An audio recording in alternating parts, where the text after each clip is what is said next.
प्रश्न संख्या 2, अकबर ने इबादत खाना का निर्माण करवाया था। आपको बताना है अकबर ने इबादत खाना का निर्माण कहाँ कराया था। ऑप्शन ए आगरा में, ऑप्शन बी फतेहपुर सीकरी में, ऑप्शन सी दिल्ली में, ऑप्शन डी सिकंदरा में। तो प्रश्न संख्या 2 का जो सही जवाब होगा वह है ऑप्शन बी फतेहपुर सीकरी में। अकबर ने इबादत खाना का निर्माण फतेहपुर सीकरी में 1575 में कराया था। चलिए आगे बढ़ते हैं।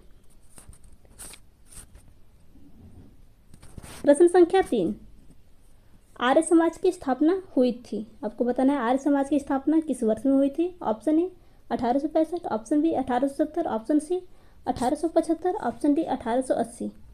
तो प्रश्न संख्या 3 का जो सही जवाब होगा वह है ऑप्शन सी 1875।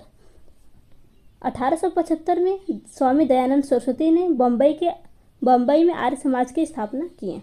चलिए आगे बढ़ते हैं। प्रश्न संख्या 4, इनमें से कौन काकोरी कांड से संबंधित नहीं था। Option A Ram Prasad Bismil, option B Rajendra Lahiri, option C Ashfaq Ullah Khan, option D Surya Sen. तो प्रश्न संख्या 4 का जो सही जवाब होगा वह है option D Surya Sen.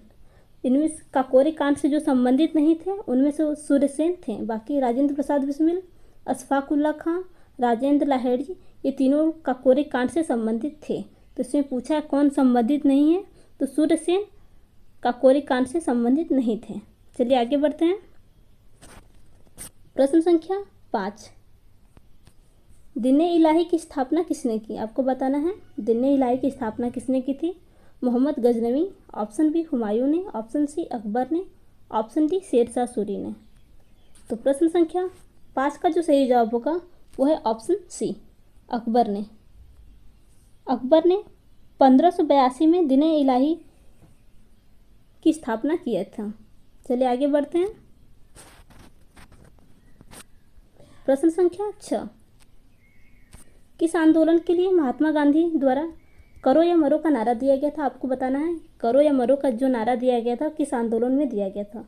Option A पूर्ण स्वराज आंदोलन, ऑप्शन बी भारत छोड़ो आंदोलन, ऑप्शन सी दांडी मार्च आंदोलन, ऑप्शन डी खिलाफत आंदोलन।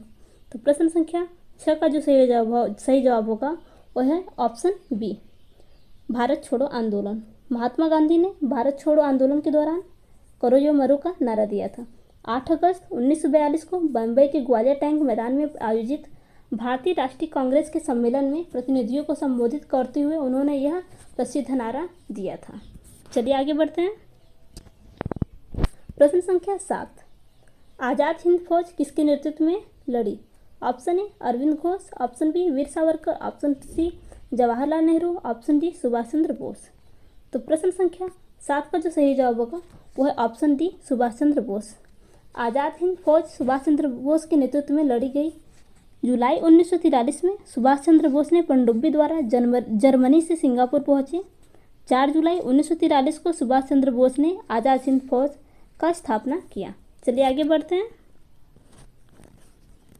प्रश्न संख्या 8, स्वतंत्र भारत के प्रथम भारतीय व अंतिम गवर्नर जनरल कौन थे। Option A Chakravarti Rajagopalachari, option C Lord Mountbatten, option C Narasimha Simhachari, option D Ramaswamy CR.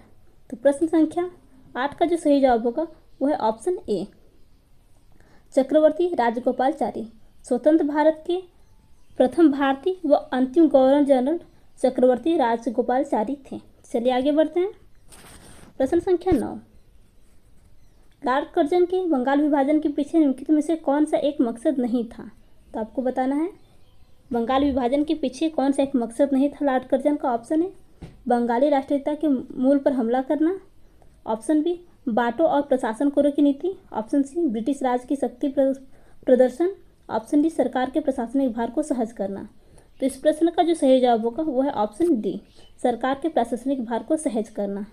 तो चलिए बात करते हैं। इसमें से पूछा था लॉर्ड कर्जन के बंगाल विभाजन के पीछे कौन सा मकसद नहीं था, तो आपका ये ऑप्शन डी सही हो जाएगा। बाकी बंगाली राष्ट्रीयता के मूल पर हमला करना ये लॉर्ड कर्जन का मकसद था।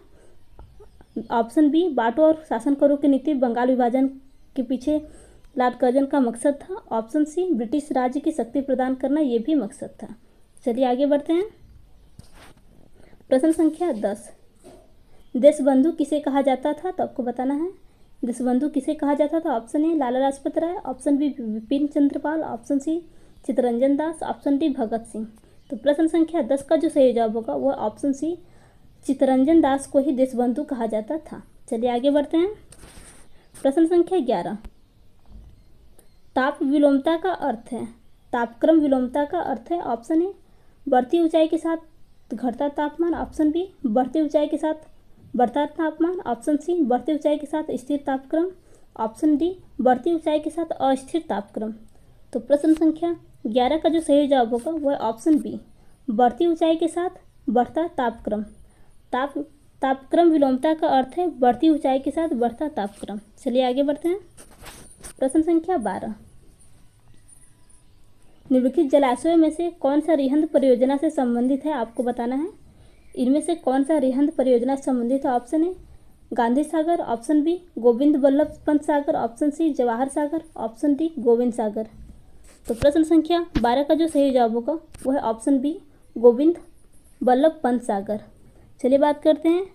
रिहंद परियोजना भारत की मुख्य नदी घाटी परियोजनाओं में से एक है।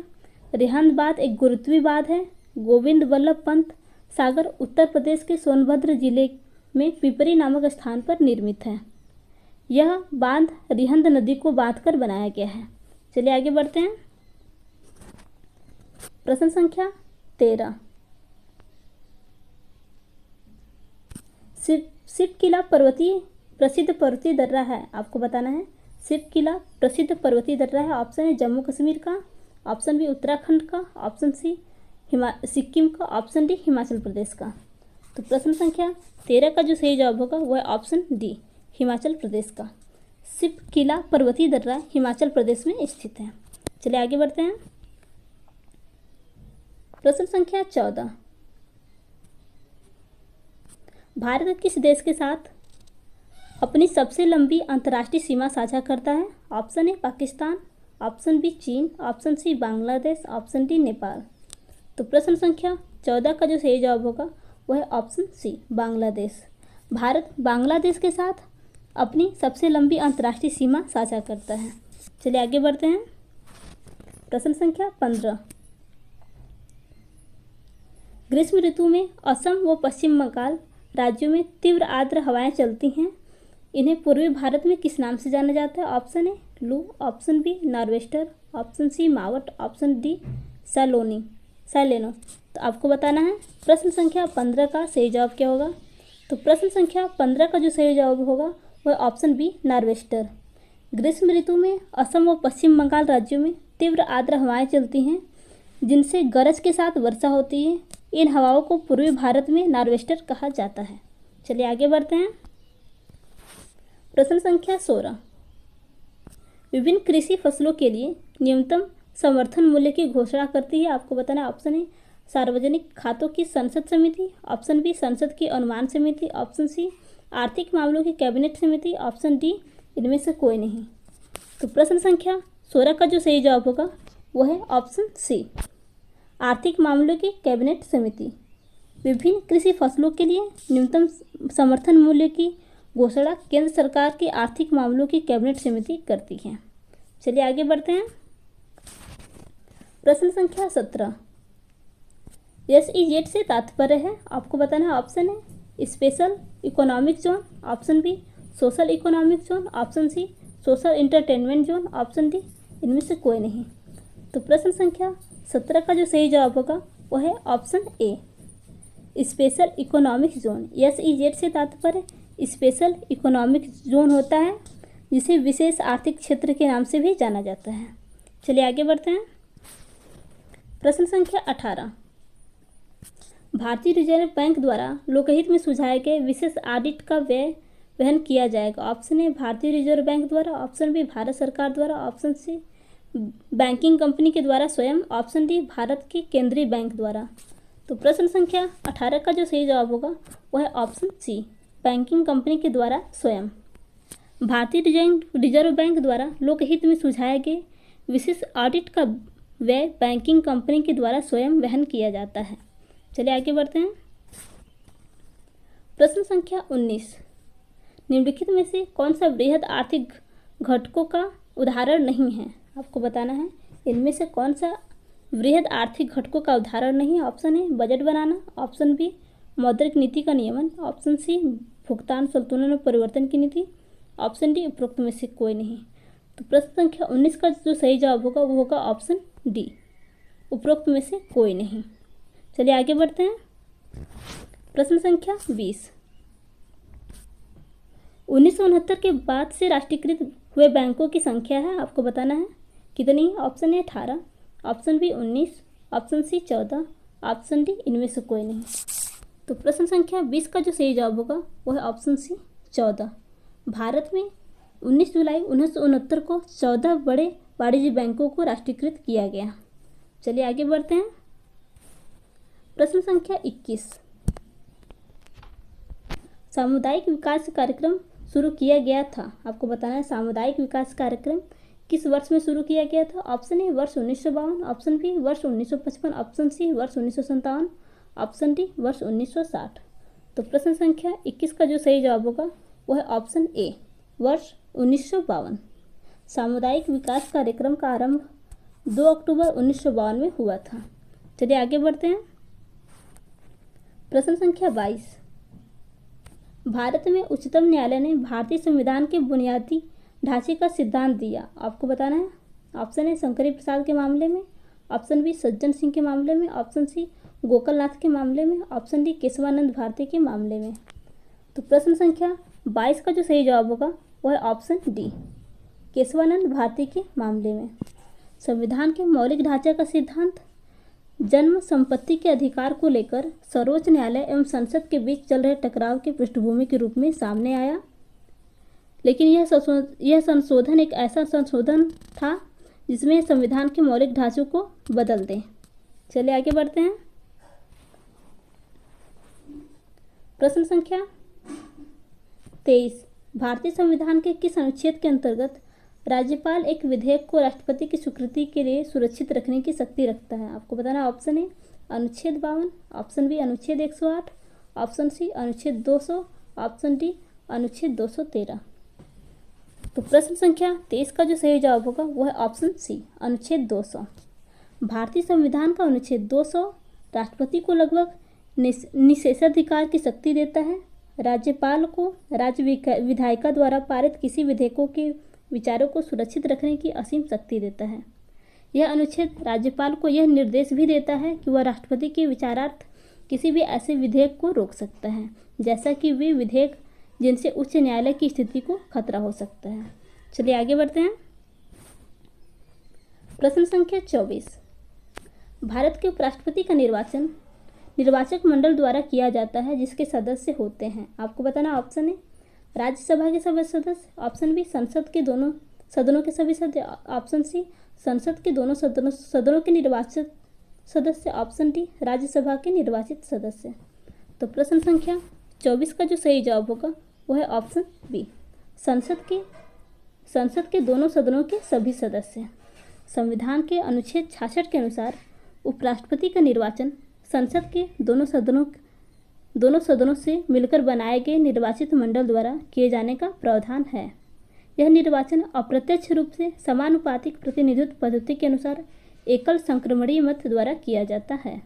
चलिए आगे बढ़ते हैं। प्रश्न संख्या 25।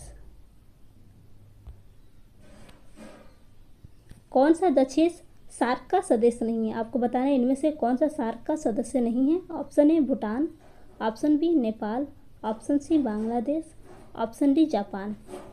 तो प्रश्न संख्या 25 का जो सही जवाब होगा वह option D Japan. Japan SAARC का सदस्य नहीं है। सार्क दक्षिणी एशियाई क्षेत्रीय सहयोग संगठन है, जिसमें अफगानिस्तान, बांग्लादेश, भूटान, भारत, मालदीव, नेपाल, पाकिस्तान, श्रीलंका सभी 8 देश इस संघ के सदस्य हैं। इसमें पूछा कौन सा देश सदस्य नहीं है, तो जापान। तो आपका ऑप्शन डी सही होगा। चलिए आगे बढ़ते हैं। प्रश्न संख्या 26। न्याय द्वारा दर्पण के रूप में प्रयुक्त दर्पण है, आपको बताना है। ऑप्शन ए उत्तल दर्पण, ऑप्शन बी अवतल दर्पण, ऑप्शन सी बेलनाकार दर्पण, ऑप्शन डी समतलोत्तल दर्पण। तो प्रश्न संख्या 26 का जो सही जवाब होगा वह है ऑप्शन बी अवतल दर्पण। नाई द्वारा दर्पण के रूप में अवतल दर्पण का उपयोग किया जाता है। चलिए आगे बढ़ते हैं। प्रश्न संख्या 27। संकेत या आवक को जानने, उस पर जावक क्रिया द्वारा प्रतिक्रिया देने की प्रक्रिया तीव्रता से पूर्ण की जाती है। ऐसे जुड़ाव सामान्यता कहलाता है। तो आपको बताना है ऐसे जुड़ाव समानता क्या कहलाता है। ऑप्शन ए प्रतिवर्ती क्रिया, ऑप्शन बी संवेदी मार्ग, ऑप्शन सी प्रतिक्रिया चाप, ऑप्शन डी संवेदन मार्ग। तो प्रश्न संख्या 27 का जो सही जवाब होगा वह है ऑप्शन ए प्रतिवर्ती क्रिया। संकेत या आवक को जानने और उस पर जावक क्रिया द्वारा प्रतिक्रिया देने की प्रक्रिया तीव्रता से पूर्ण की जाती है। ऐसे जुड़ाव सामान्यतः प्रतिवर्ती क्रिया कहलाता है। चलिए आगे बढ़ते हैं। प्रश्न संख्या 28। ठोस कार्बन डाइऑक्साइड को कहते हैं, आपको बताना है। ऑप्शन है हीरा, ऑप्शन बी शुष्क बर्फ, ऑप्शन सी पारा, ऑप्शन डी धातु। तो प्रश्न संख्या 28 का जो सही जवाब होगा वह ऑप्शन बी शुष्क बर्फ। ठोस कार्बन डाइऑक्साइड को शुष्क बर्फ भी कहते हैं। चलिए आगे बढ़ते हैं। प्रश्न संख्या 29। आवृत्ति मापने की इकाई को क्या कहा जाता है। Option A farad, option B watt, option C hertz, option D erg. तो प्रश्न संख्या 29 का जो सही जवाब होगा वह ऑप्शन सी हर्ट्ज। आवृत्ति को मापने की इकाई को हर्ट्ज कहते हैं। चलिए आगे बढ़ते हैं। प्रश्न संख्या 30। निम्नलिखित में से वह धातु जो ऊष्मा की सुचालक है, आपको बताना है। ऑप्शन ए चांदी, ऑप्शन बी सीसा, ऑप्शन सी पारा, ऑप्शन डी जस्ता। तो प्रश्न संख्या 30 का जो सही जवाब होगा वह ऑप्शन ए चांदी।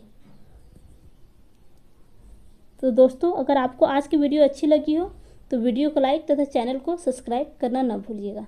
धन्यवाद।